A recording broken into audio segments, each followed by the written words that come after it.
nabili kami. Nilibre kami ni Shelly. May nabili kami, ano to guys? Strawberry. Strawberry.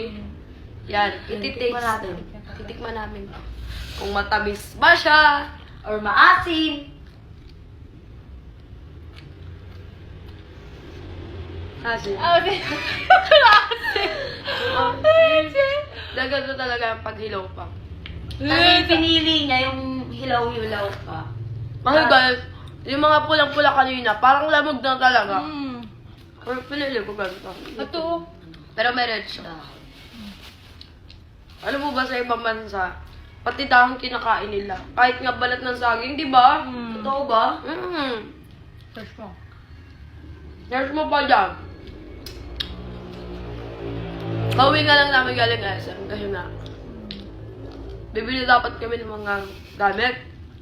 Sabi niya, babalik ka. Kaso naman itong ayaw gumana ng scan, paano kami makakapagbayad? Kaya nga, Eh yung payment kasi namin, nasa basta naghintay pa kami matagal. Pumila pa kami tapos wala din pala mangyayari. wala kaming cash, nasa lang. Ay, Ini-scan namin, ayaw. Yung Buti na lang yung nagmang-inasal kami, may cash ako. masarap din Wala na. wala na. Samatik na. Nagmang-inasal kami, nilibre ko sila. Mga dilulo nila sa buhay, halo-halo. Kinain nyo! Oo, akin. Wala, sa kanya, tinapon niya lang din, Kasi tunaw na. Ang Ito matamis! Wow, ang sarap! Patingin mo ko. Red na red! Patingin mo ko. Hanap kayo. Ito! Ito. Bebang. Ang Ito, cute, red ang na cute. red din yan. Lang cute oh. Ang cute na red to.